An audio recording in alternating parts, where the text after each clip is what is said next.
they're going to go into this Swamp Dog. It can run from 2S to 4S. I thought we might have got an upgrade, but we've got another vintage battery out the cupboard. I don't know where you keep pulling these from. Where are you getting these from, mate? Rear prop smashed off, lost the rear carbon fibre steering.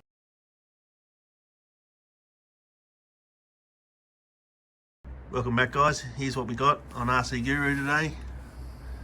Fixing up the rescue boat. The water flow around the cooling jacket wasn't sufficient, so we're going to use the cannon motor to pump water around that jacket rather than water out the front of that cannon. We'll never use that. So now it'll be mechanically pumped through that coil. That'll give us much better flow out of that return. So stay tuned. Let's get into it. I'm going to power that motor with our 2S battery. Just solder that connection on, plug straight in. The reduced voltage of the 2S battery is just right for the amount of flow we need. So no speed controller or anything fancy required. Here's the intake into the cooling system. Little brass pipe under there. Start running that test now.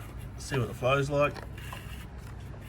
Connected the input or the intake up to that flexible hose, just into that bucket of water, and there's the output. Before we can test it, have to prime that pump. Just blow a bit of water into it. Once that's done, we connect up that 2S. Give it a go. There we go, perfect. Nice amount of flow, a little bit noisy. Once the cover's back on, should be alright. We'll leave that running for a few minutes. See how the battery copes. It's just a gel ball battery out of one of the guns. We plug the voltage meter into the battery. It's about to die. Still pulling hard. We're about 2 minutes in, maybe 2.5. But we probably need a few more minutes of run time to go and save a stricken vessel.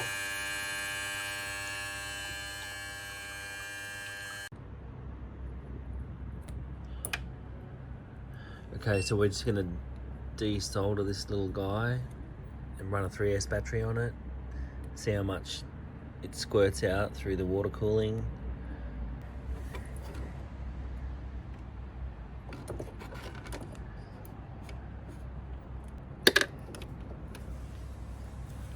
Good little unit, this soldering iron. Little kit my mate picked up. Clips right onto your Makita battery. Been flawless. Very handy. Moves around all around the workshop. So does this. Little helping hands. You've got to have one of these.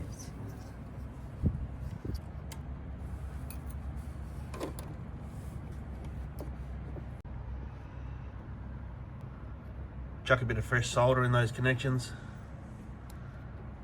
Re-tin those joints. Double check the polarity, make sure it's right.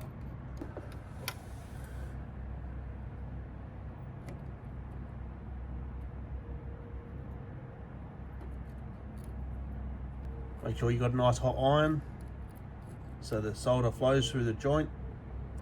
That's the negative. And we'll go over to the positive. Just using a second-hand plug here, so it's almost essential that you re-tin it just to get a bit of fresh flux on the join. Everything flows together nicely then.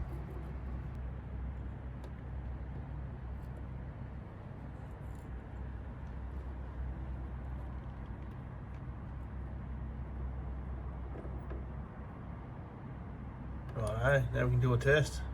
Re-prime that water pump. Same noise level. Way better cooling. It's almost making it to the other side of the bowl there. Side thrusters. A nice little battery to carry in there too. Not too much weight. Doesn't grab the ball.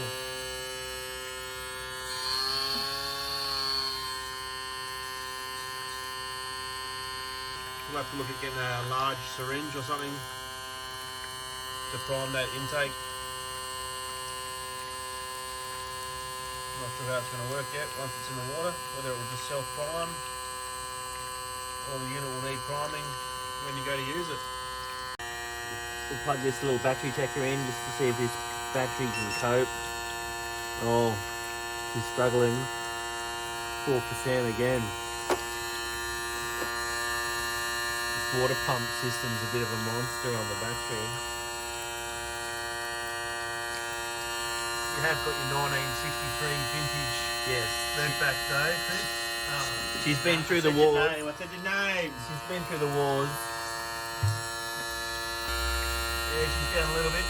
That's probably to be expected. But yeah, $25 19-year-old lipo there, mate. She's been through several RC cars and now the boat could finish her off.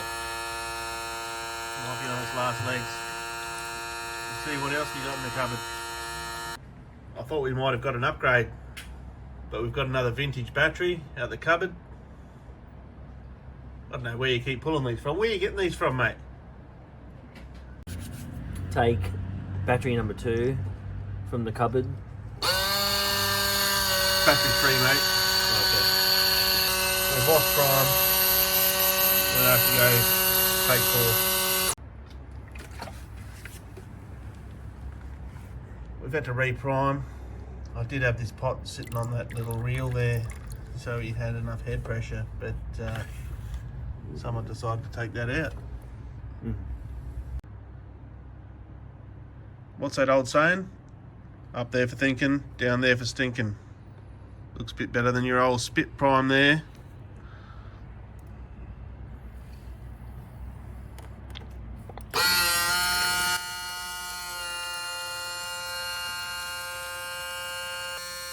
Just pumping a fair bit of water. Hard to keep up. Time to take it to the lake.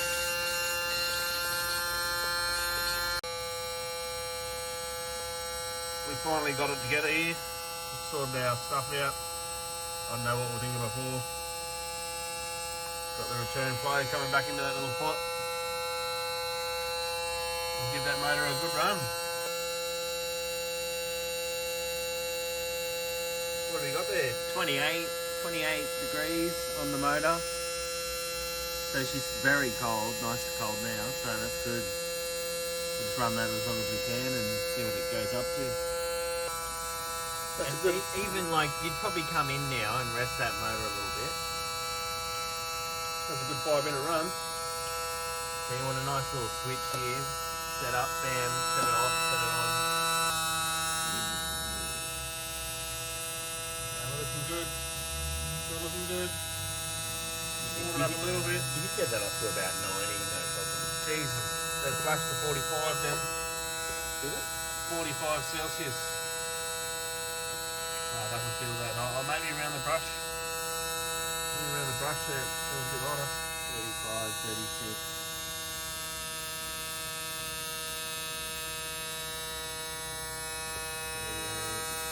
Keep it on that. I think that's a good run. That's all you need to rescue a boat, I think. Yeah. The reason behind the upgrade on the cooling system is the rescue boat is going to be used when the TRAXASS Spartan gets flipped over in the water.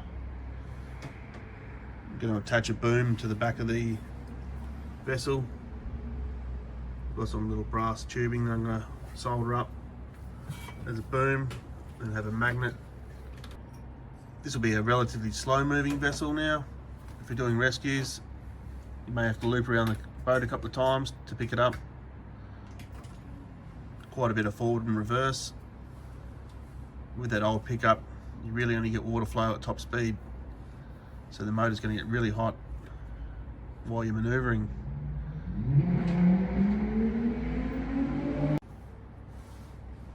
Now with the mechanical drive, don't have to worry about what speed we're traveling. Everything will remain cool. Probably look at getting a bit more of this aluminium coil and wrap it around the pump motor as well, so the water will come in to the boat, go round that motor there that drives the pump, and then flow onto the motor that drives the boat, and then back out through the output.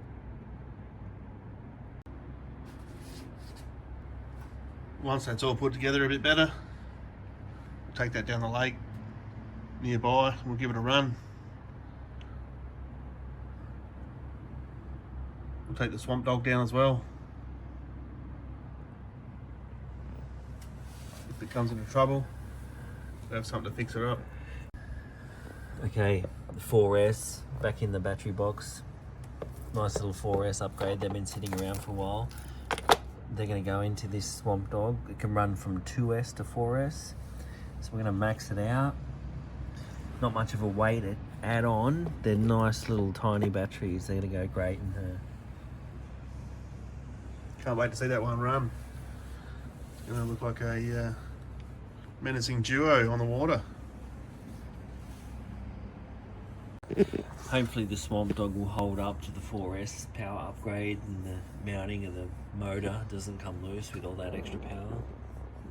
Have to go easy on it at the start. Never used to drive it.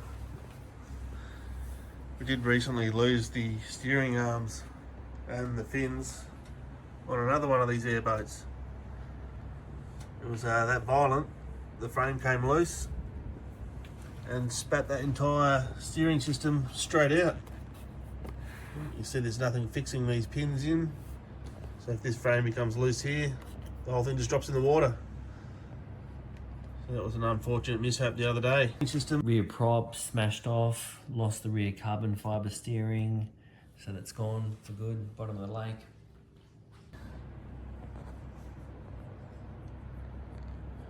Alright, stay tuned. We'll catch you when we're on the water.